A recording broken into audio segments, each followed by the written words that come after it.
Which ping irons are right for you?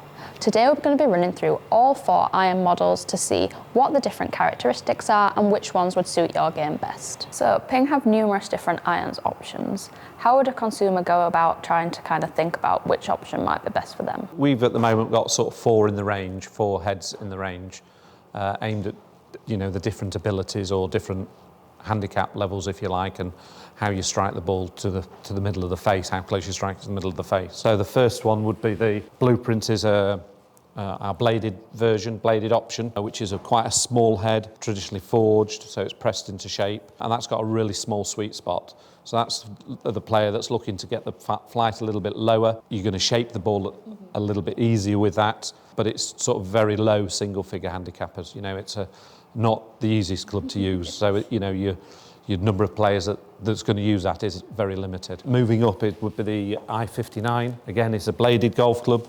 Again, aimed at sort of single figures. Again, a forged body to the golf club. And again, for the player that's want to flight it a little bit, it's got a little bit more forgiveness than the I-blade, but it is predominantly aimed at that player, the golfer, if you like, that does have a low handicap. The next model is the I-525, described as our player's distance iron. So it's a little bit bigger head. It's a hollow-bodied golf club, again, forged. Tends to be a bit more forgiving because there is the game improvement aspect there, and that would be aimed at your sort of the high single figures and low double-digit handicaps. So you've got quite a wide range of handicaps that often suit this model. Could do, yeah. I mean, again, it's all on the ability of the strike, really, and again, how you're wanting to flight the ball. Some players want this golf club because they like the feel of it. A lot of fitting golf clubs comes back to feel, flight, how consistent you are with it. If you can get a golf club that's going to be really consistent, then that's the right one for you. And then the last one, the G425, which is our most forgiving golf club. It's a cavity-back golf club, peripheral weighted. That would suit a wide range of players, right up to your high handicappers. And that would tend to hit the ball a little bit higher. With all of these golf clubs, we can change lofts about a little bit during the fitting. So again, fitting is so important to get the right model for you, really. So on that note, let's go out, hit some with each model and kind of see what the differences are in terms of that height and also distance as well, because I imagine there's going to be quite a big difference between this and the Blueprint. Okay, so here's G425 to try. So in the range, would you expect this to be maybe the most forgiving, or would it give you the most distance as well? Yeah, it's the most forgiving. For some people, it would be certainly the longest club that would go there. Nice high ball flight. Yeah, that's the club that's designed to do that, hit the ball a little bit higher. Also, I noticed with this is obviously there's a little bit more offset on this. So maybe someone who loses it right a lot, would that help out? Absolutely, yeah. A little bit more offset will help that player. So in a fitting, at what point would you know that maybe you want to move down a model from this? Very much determined by the player sometimes, but again, we'll do shots with each of the heads, normally between 2 heads, so G425 or I-525 maybe, or I-525 to I-59. Yeah. They're the sort of the ranges, so you would try both clubs and then look at the dispersion and look at distance control. It's not always about hitting the ball furthest in a fitting. Yeah. It's making sure that you're going to play your best with that golf club.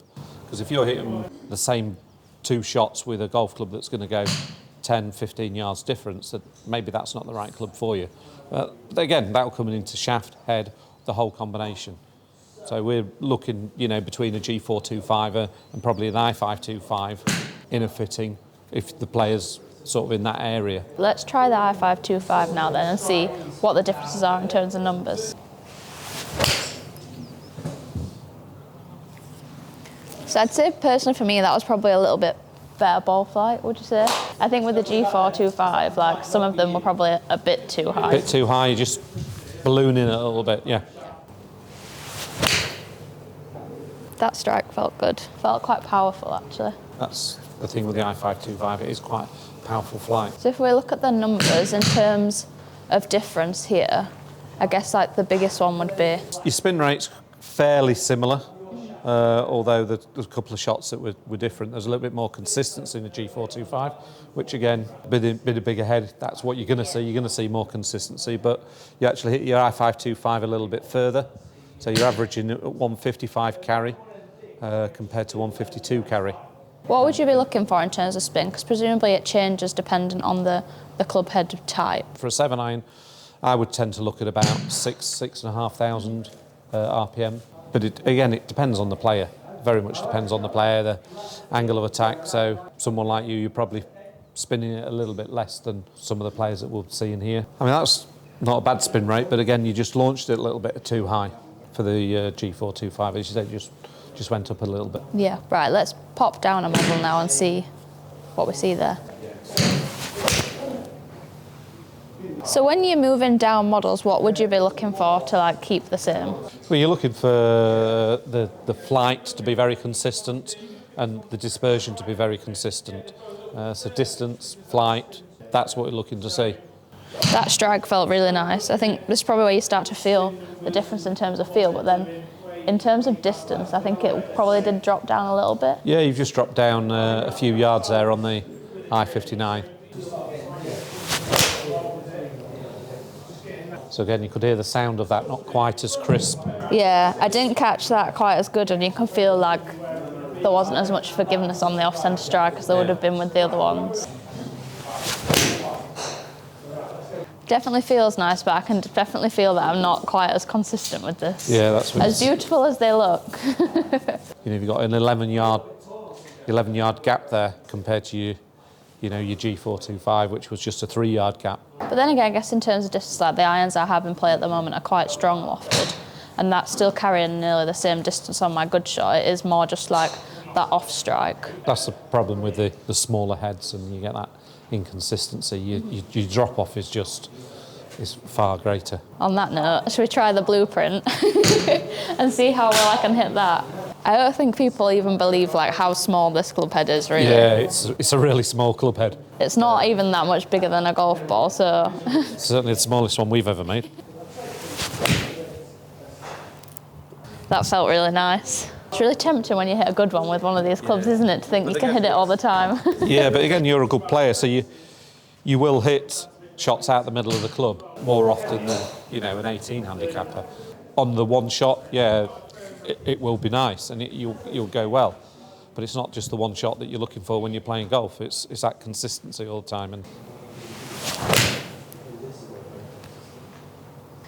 do you ever think there's an element of almost like a smaller club having to narrow your focus? So, like for me, I feel like I have to concentrate more when I'm hitting these. So, like, I'm hitting them better. Yeah, I mean, there's certainly that could be the case. But then when you're playing golf and you're playing 4 hours, if you're having to concentrate that hard for 4 hours, it's going to be hard work.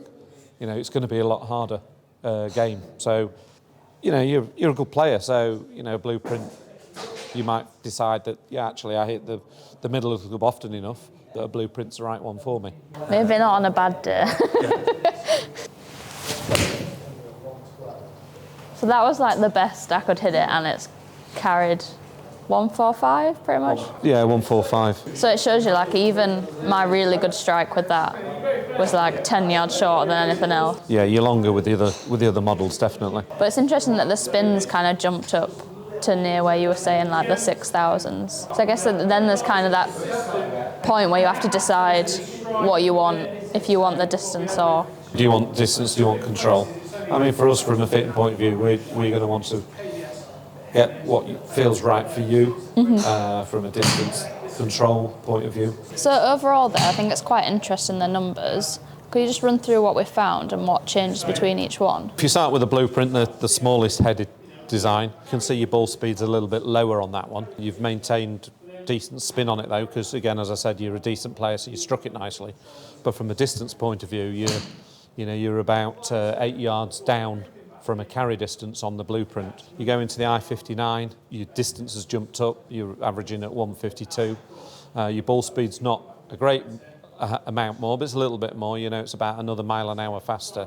As I say, you've gained a little bit of extra distance. Moving up to the I-525, which we talked about earlier in the player's distance iron, see your ball speed's really jumped there to 110, so that's quite a bit more. Spin rate's dropped a little bit, which again you'll see with that type of iron, and carry's gone up, so you've nearly 20 yards further than the Blueprint. Which is a massive difference, Which isn't is it? a huge difference. And then the G425, that's again very consistent. You got a real consistent numbers there across the averages, and your average is 108 ball speed. So just a little bit down on the I525, but above the 59 and the I59 and the Blueprint. I think that's quite interesting as well, though, because sometimes people will just think, oh, well, I'll go for the biggest iron, that'll be the fastest.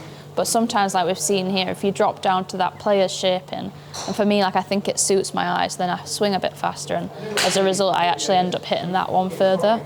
So it's quite interesting how like the shaping and the whole style of things can kind of tie into the performance as well. Yeah, it's all about getting the right launch angles, spin rates, ball speeds to get that consistent carry. Now you know you need to go try all the club heads out before you make a choice.